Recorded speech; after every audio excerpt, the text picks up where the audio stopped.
Hérna erum við komið með alveg þrælflottan bíl. Þetta er Peugeot 5008 frá Brynborg. Þetta er ansi stór og rúmgóður bíl. En það sem meira er að þessi skilur gervigreind. Hann getur talað við ChatGPT. Til dæmis ef þú ert að ferðast út á land með börnin þín, þá getur þú látið gervigreindina vera með leik fyrir börnin og tala við þau og spyrja þau staði í stjórnbílinu. Brynborg er að flytja þessa bíla inn í nokkrum útvarslum, meðal annars Allure útvarslunni og GT. Og þessi bíl hérna er af GT gerð sem við erum á núna, en Allure bílinn hann kemur með 73 kWh rafhlöðu á meðan að þessi kemur með 97 kWh rafhlöðu. Allure bílinn er 210 hestöfl og togar 157 Nm á meðan þessi bíl er 230 hestöfl og togar 169 Nm. Og meðaleiðsla á svona bíl er ca. 18 kWh á hverja 100 km sem að þykir mjög gott fyrir svona stóran bíl. En þetta er 7 sæta bíl. Spáum aðeins í þennan bíl að hann er frá Stellantis, að þá eru þeir að gera hérna alveg stórkostlega hluti með þennan bíl. Það er fáránlega gott að keyra þetta. Það er nægilegur kraftur. Það er ekkert eiginlega vegghljóð og vindhljóð inn í bílinn. Við mældum það og það kemur út sem lægsta hljóð sem við höfum verið að mæla í bílunum með þessa helgi. Við erum að prófa 6 bíla helgina. Og það sem meira er að við erum að keyra hérna á frekar ósléttu yfirborði og fjöðrunin hún tekur þetta alveg rosalega vel. Svo opnast bara skottleirinn sjálfur. Nei sko, hér er kapall. Ef við tökum hann aðeins út, þá get ég sýnt ykkur aðeins hérna.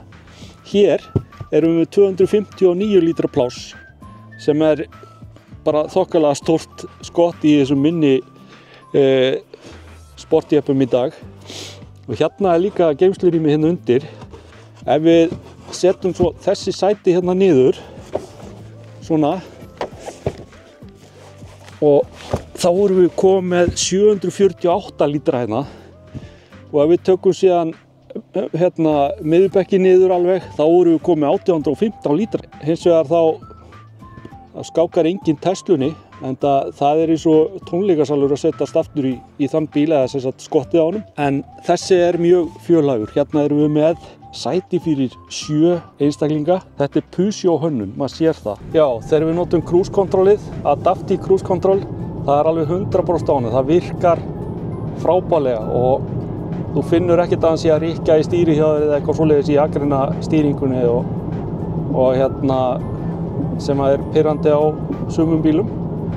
Svo er hérna þetta hérna, auka litla mælaborð hérna, það er algjörlega frábært. Þú getur farið í útvarpið eða miðstöðuna, navigation eða síman. Þetta er allt hérna innan við hendina, þetta er svona styttileiðir. Síðan er á þessum bíl svona fljótandi 21 tómu mælaborð, en ef þú ert með Allure típuna þá ertu með 2 10 tómu. Það er nú bara útfærsluatriði, bæði jafn flott.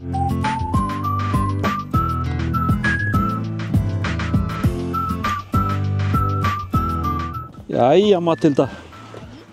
Hæ. Eigum við að sitja hérna alveg til Akureyrar?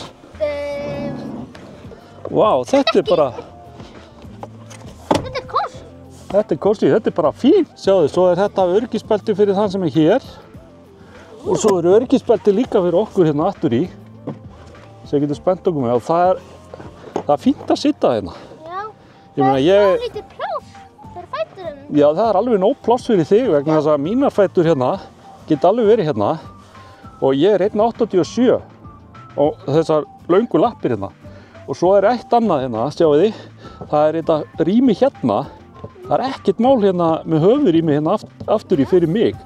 Hins vegar þá er lítið pláss þarna núna fyrir framann, en ef það til dæmis væri svona krakkar eins og þú sem sætu þarna fyrir framann og jafnvel fullorðin hérna, einn af þeim eða 2, þá er allt í lagi, nóg pláss. Þannig að þú getur verið með leikjatölvu eða lesa jafnvel bók hérna aftur í. Sniðugt.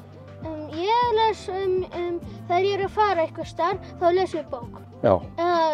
Það er mjög sniðugt. Já. Þá ég þarf líka að horfa út gluggana ef ég horfi ekki þá vil ég guppa.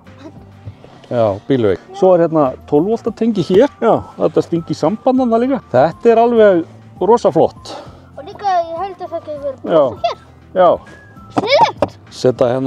Setja hérna kókomjólkina, meiri áttar. En eigum við að reyna að komast út núna? Já, Ok. bráðum. Sjáu hvernig ég myndi gera það. Ég myndi fara svona og setja fótinn hérna út fyrir. Svona, ekkert mál. Ég get bara að fara svona út. Ok, svo getur þú fast sætið aðeins, sjáðu, til þess að stilla það fyrir okkur hérna aftur. Þá gerum við bara svona. Allt í þessum bíl er rosalega fallega hannað. Efnisvalið er sérstaklega flott. Hérna erum við með þráðlausa símhleðslu sem er á þannig stað að þú þarft ekki að hafa neinar áhyggjur af símanetinu og þú sérð hann ekki einu sinni.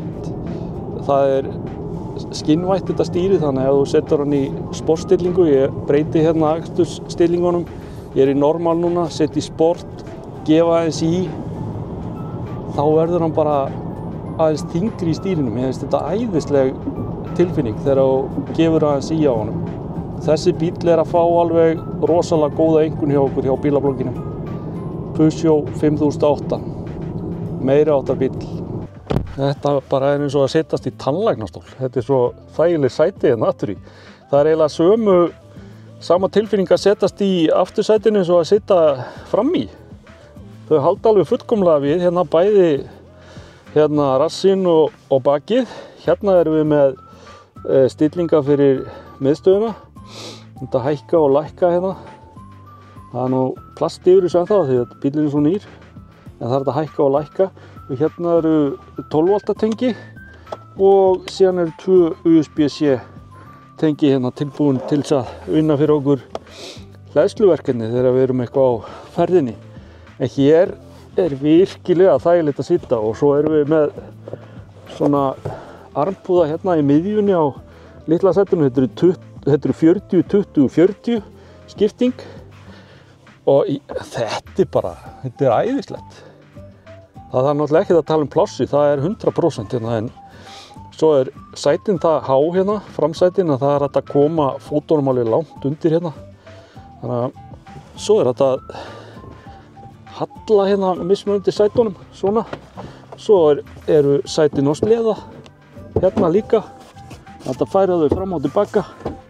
Þannig að ef við tökum þau aðeins fram að þá kannski eykst plássi fyrir þá sem sitja hérna fyrir aftan. En að samanskapi ef við erum bara 5 í bílnum eða 4 þá er þetta þvílíkt þægilegt ferðapláss hérna aftur í.